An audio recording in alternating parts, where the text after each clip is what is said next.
بسم اللہ الرحمن الرحیم۔ السلام علیکم دوستو، آج کی جو میڈیسن ہے یہ ان لوگوں کے لیے ہے، جس میڈیسن کی میں بات کرنے لگا ہوں یہ ان لوگوں کے لیے ہے جو دماغی طور پہ کمزور ہیں، جن کا سر بھاری رہتا ہے اور جسم بھی ان کا کمزور رہتا ہے۔ میڈیسن کا نام ہے گلائسرینم 30 پوٹینسی میں۔ یہ میڈیسن جسم کی کمزوری میں بہترین ہے۔ بچوں میں سوکھا پن ہو، ذہنی و جسمانی کمزوری ہو تو یہی میڈیسن دی جاتی ہے۔ اب ہم سینٹر آف ایکشن دیکھتے ہیں اس میڈیسن کا۔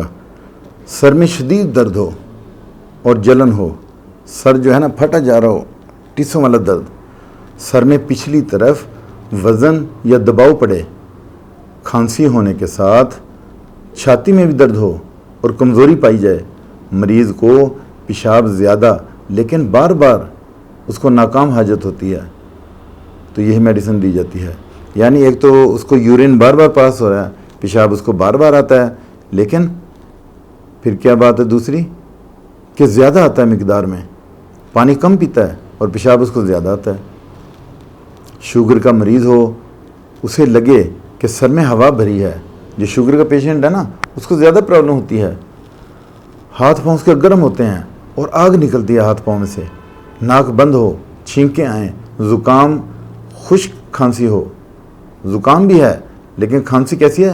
ڈرائی کف، سینہ میں دکھن ہو، معدہ میں گلے تک جلن محسوس ہو، تو یہی میڈیسن دی جاتی ہے گلائسرینم۔ دوستو، میڈیسن کمزور اور سوکھے مریضوں میں نئے ریشے بناتی ہے۔ جو کمزور ہیں نا، بڑے لین ہیں، بہت زیادہ کمزور، دبلے پتلے سکیلیٹن، ان میں یہ ریشے بناتی ہے۔ یہ میڈیسن گٹھیا کے مریض میں بہترین ہے۔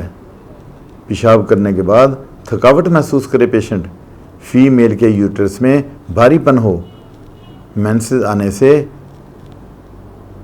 جو ہے وہ درد ہو، مینسز آنے سے 2 دن پہلے درد ہونا شروع ہو جاتا ہے اور پھر بہت زیادہ بلیڈنگ ہوتی ہے جو کافی دنوں تک جاری رہتی ہے۔ دیکھیں اب اس میڈیسن میں فیمیل کے سمٹم بھی پائے جاتے ہیں کہ وہ فیمیلز جن کو مینسز 2 دن پہلے، مینسز ہونے سے 2 دن پہلے پین شروع ہو جاتی ہے اور کریمپس پڑتے ہیں اور پھر بہت زیادہ بلیڈنگ ہوتی ہے۔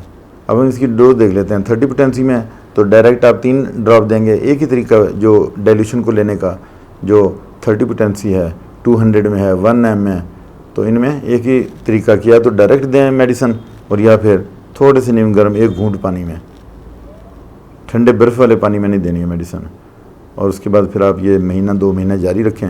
اس کے بعد جو آپ کو اگر آرام آتا ہے تو میڈیسن کا وقفہ بڑھاتے جائیں، اور پہلے سے اگر کسی میڈیسن کو آپ استعمال کر رہے ہیں ڈاکٹر کی ایڈوائز کے مطابق، تو پھر آپ نے ڈاکٹر کو بھی یہ بھی بتانا ہے کہ میں پہلے سے انگریزی دوائی لے رہا ہوں یا بلڈ پریشر کی لے رہا ہوں یا کون سی میڈیسن استعمال کر رہا ہوں۔ اپنے ڈاکٹر کو پوری انفارمیشن دینی چاہیے۔ اس کے ساتھ اجازت چاہتا ہوں، اپنا خیال رکھیے گا، اللہ حافظ۔